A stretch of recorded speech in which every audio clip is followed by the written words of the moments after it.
गणेश जन्म के उपलक्ष्य में आज ये हमारा दूसरा वीडियो है जिसमें हम विस्तृत में वर्णन करेंगे गणपति का शिवगण से युद्ध, परास्त होकर शिवगणों का भागना, शिवा द्वारा महाशक्तियों का प्राकट्य, शिव जी का युद्ध के लिए गणेश की ओर आना और गणेश्वर का मस्तक छेदन। तो वीडियो के अंत तक बने रहिए हमारे साथ और ध्यान से सुनिए। तो चलिए शुरू करते हैं।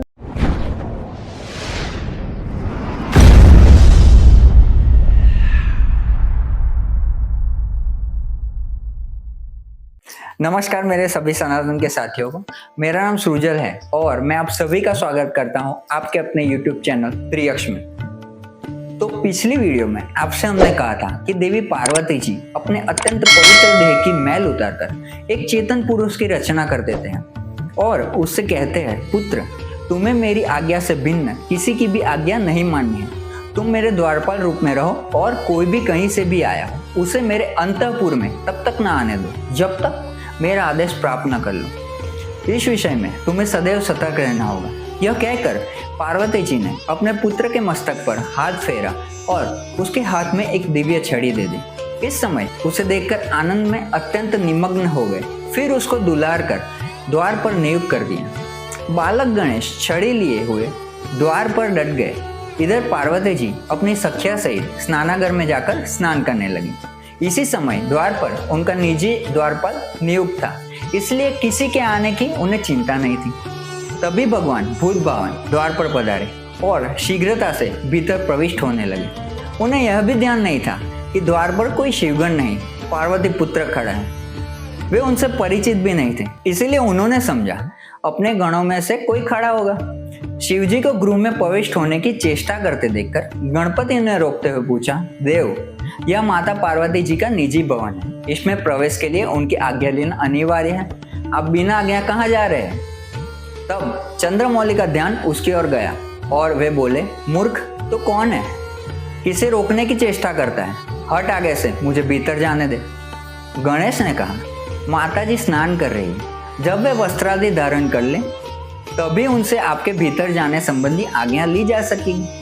तब तक आप यहीं कहीं ठहर जाए अथवा पुनः आने का कष्ट करें। त्रिलोचन को व्यवधान अच्छा न लगा और वो बोले, अरे तू मुझे जानता नहीं है, पार्वती का स्वामी और तीनों लोगों का ईश्वर साक्षात शिव हूं मैं, अतएव मार्ग छोड़कर खड़ा हो जा।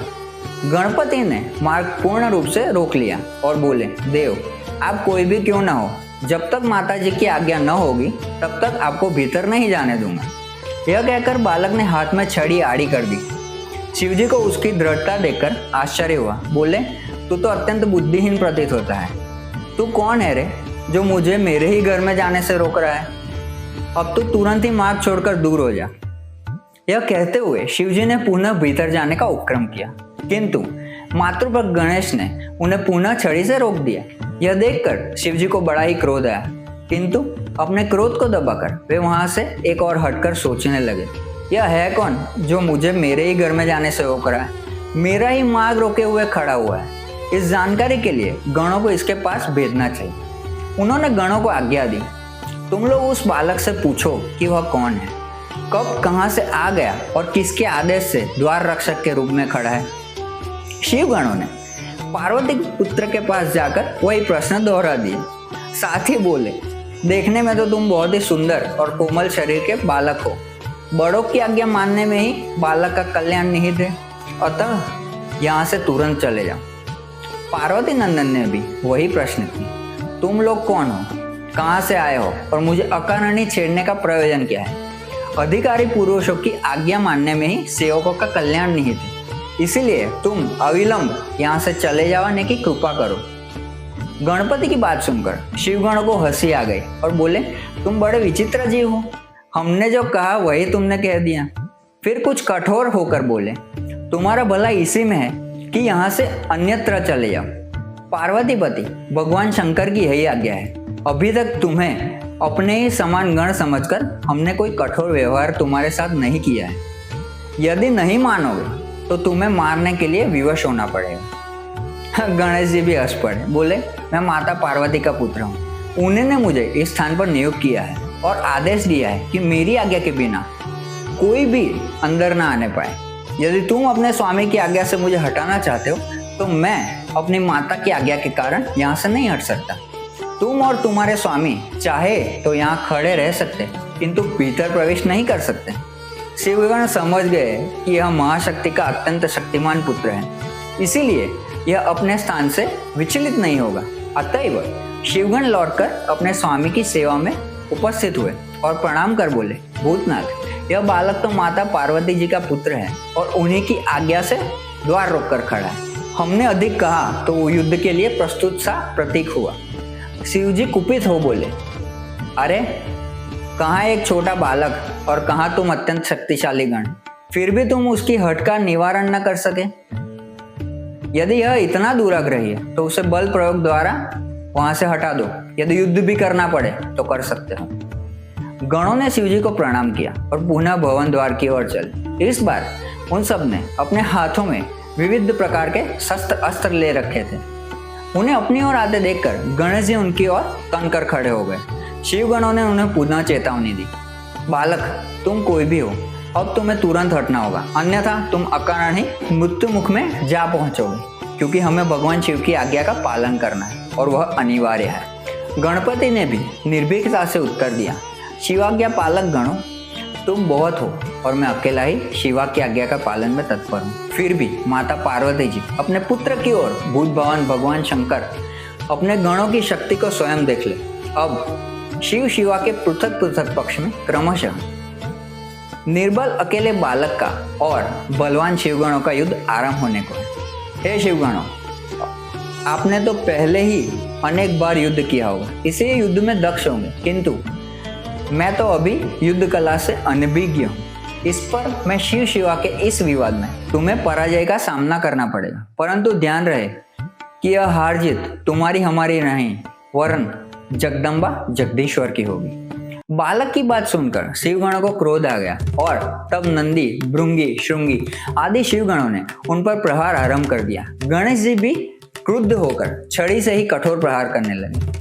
दोनों में घोर युद्ध होने लगा। एक और अकेले बाल गणेश और दूसरे ओर अनेकों दुर्घर्ष वीर शिवगण। किंतु कुछ ही देर में शिवगण व्याकुल हो उठे। महाशक्ति के शक्तिमान पुत्र इस समय बहुत भयंकर हो उठे। कल्याण कल्पांतरे कालो दुष्यन्ते च भयंकर यथा तथैव दुष्टः स सर्वेशा प्रलयंकर।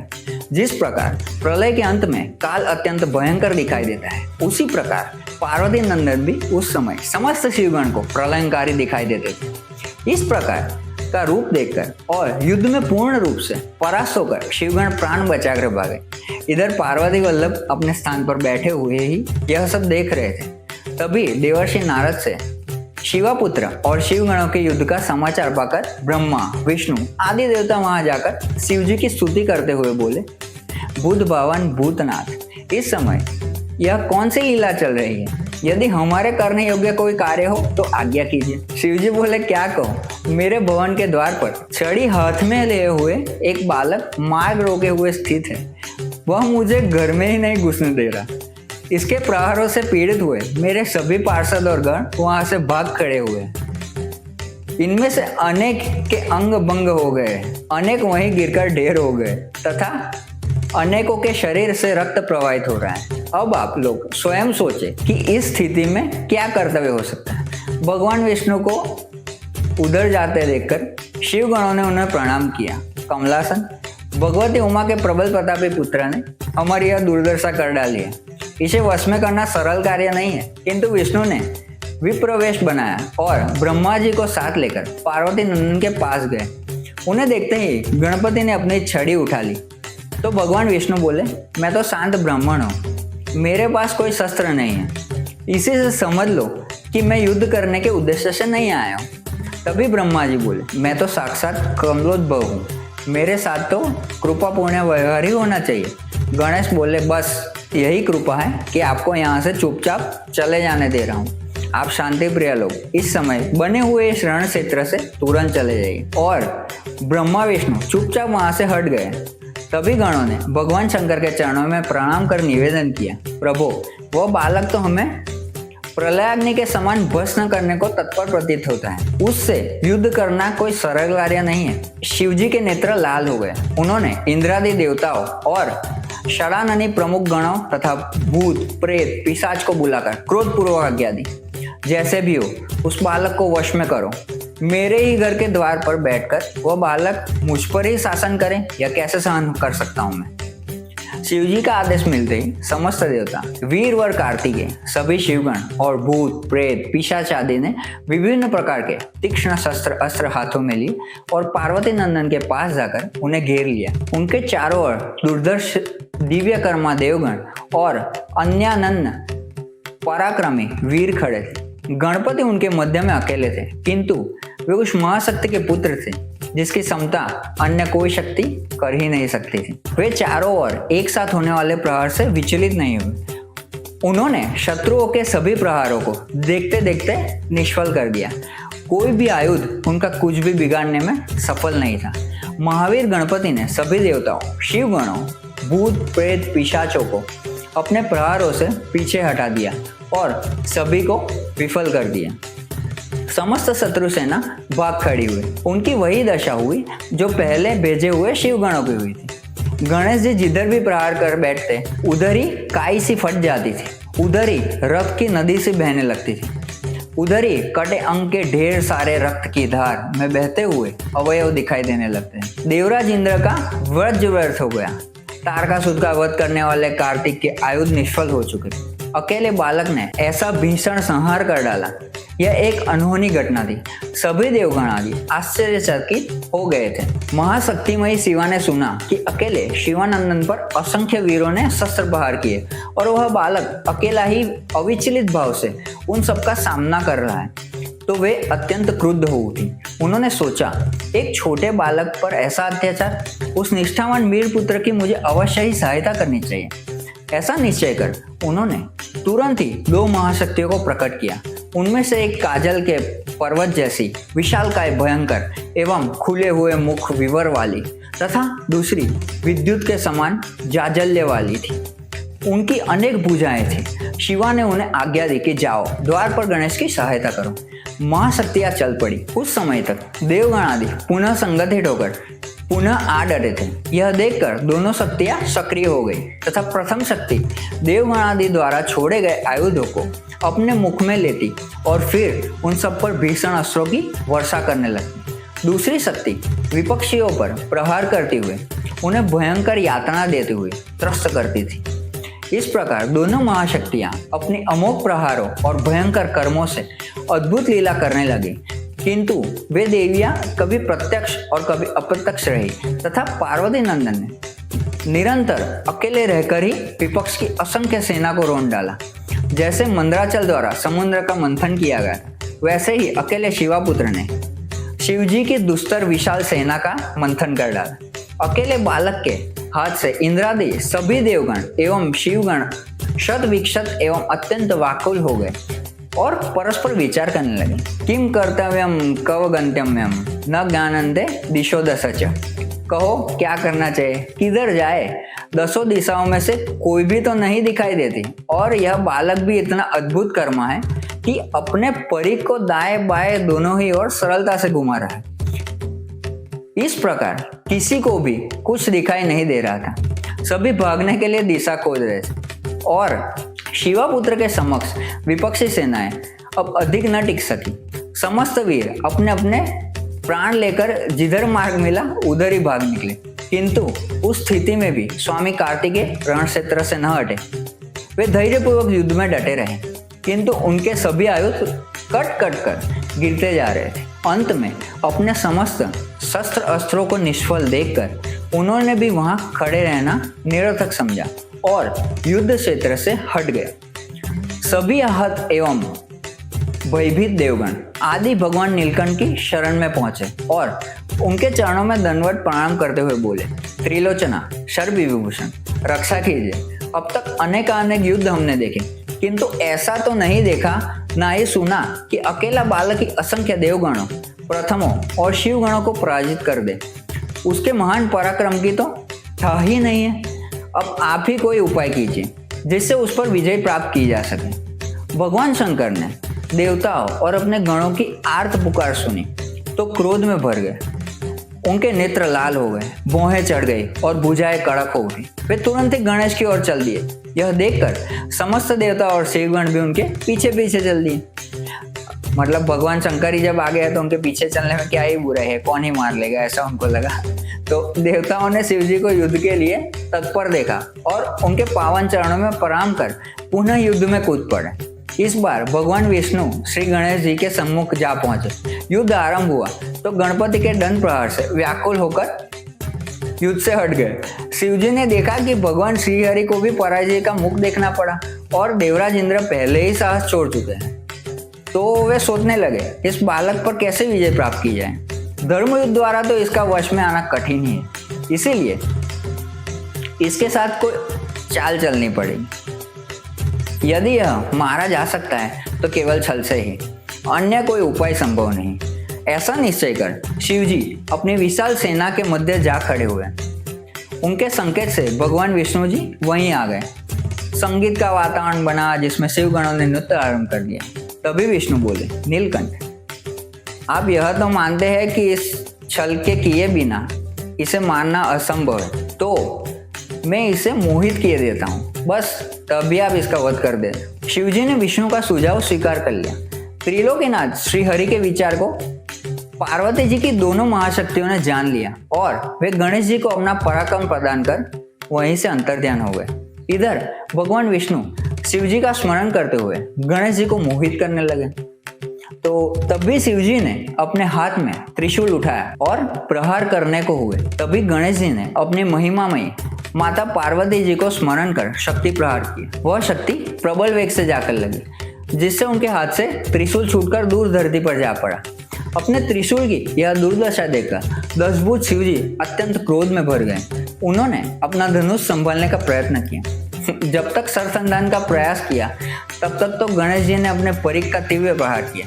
इस प्रकार उनका यह धनुष भी दूर जा गिरा। इस प्रकार में उनके एक और से 5 हाथ आहत हो चुके थे। इसीलिए अन्य 5 हाथों में उन्होंने 5 त्रिशूल संभाले, किंतु उनके प्रहार से पूर्व ही गणपति के परिघ प्रहार द्वारा वो निष्फल हो गए। इससे शिवजी बड़े चिंतित हुए। उन्होंने सोचा, इस बालक ने जब मेरी ही ऐसी दशा कर दी तो अन्य देवताओं और गणों की बात ही क्या है। शिवजी इस प्रकार विचार करते हुए खड़े थे। उसी समय गणेश जी ने अपने परिघ प्रहार से देवताओं और शिवगणों को पुनः विचलित कर दिया। इस कारण शिवजी के समीप रहकर युद्ध के लिए प्रस्तुत देवसेना और शिवसेना अपने अपने प्राण लेकर विभिन्न दिशाओं में भागने लगी। गणेश जी को उस प्रकार से अत्यंत उग्र और अजय देकर भगवान विष्णु कह उठे, यह बालक धन्य है, अत्यंत शूरवीर, महाबली और युद्ध प्रिय है। उसकी क्षमता कोई भी देवता, दैत्य, राक्षस, गंधर्व आदि नहीं कर सकता। तीनों लोकों में यह अनुपम तेज, रूप, शौर्य एवं गुणों से संपन्न है। भगवान विष्णु इस प्रकार कह ही रहे थे कि गणेश जी ने अपना परिघ उठाकर उन पर प्रहार किया, जिससे कुपित हुए श्रीहरि ने अपने चक्र को प्रेरित कर परिघ को 2 दंड कर दिए, मतलब उसके टुकड़े कर दिए। तब गणेश ने टूटे हुए परिघ को उठाकर विष्णु पर प्रहार किया, किंतु गरुड़ ने उनका वह प्रहार निष्फल कर दिया। अब विष्णु ने गणेश पर प्रहार किया तो उन्होंने भी प्रहार किया, जो विफल करके अपनी माता प्रदत्त दिव्य छड़ी से प्रहार किया, किंतु वह भी गरुड़ ने व्यर्थ कर दिया। इस प्रकार अवसर का लाभ उठाने के लिए शिवजी ने गणेश पर अपने तीव्रतम त्रिशूल का प्रहार किया। उस समय गणेश जी उनकी ओर से असावधान थे, इसीलिए प्रहार को बचा न सके। त्रिशूल उनके कंठ पर जाकर लगा, जिससे उनका मस्तक कटकर जा गिरा। गणेश का मस्तक कटते ही देवता हर्षित हो गए। शिवगण भी उल्लास में झूम उठे। भगवान शंकर की जय जयकार होने लगी। धरती पर वाद्यों के साथ नृत्य संगीत चलने लगा। तो ये दूसरी कथा यहाँ समाप्त होती। अगली और गणेश जन्म की अंतिम वीडियो में हम वर्णन करेंगे गणेश्वर का मस्तक छेदन के बाद माता पार्वती का क्रोध, उनके द्वारा महाशक्तियों का प्राकट्य, नारद जी द्वारा शिव का स्तवन करना और गजानन का पुनर्जीवन और दान का वर्णन। तो दोस्तों, मैं ये आशा करता हूँ कि आपको ये जानकारी अच्छी लगी होगी। आपको हमारी वीडियो अच्छी लगी हो तो इसे लाइक करें, कमेंट करें, और अगर ये जानकारी अच्छी लगी हो तो अपने परिवार और मित्रगण में शेयर करें और आपके इस चैनल को सब्सक्राइब जरूर करें। तो तब तक प्रकृति का ध्यान रखें। मिलते हैं अगली वीडियो में। जय श्री राम, हर हर महादेव।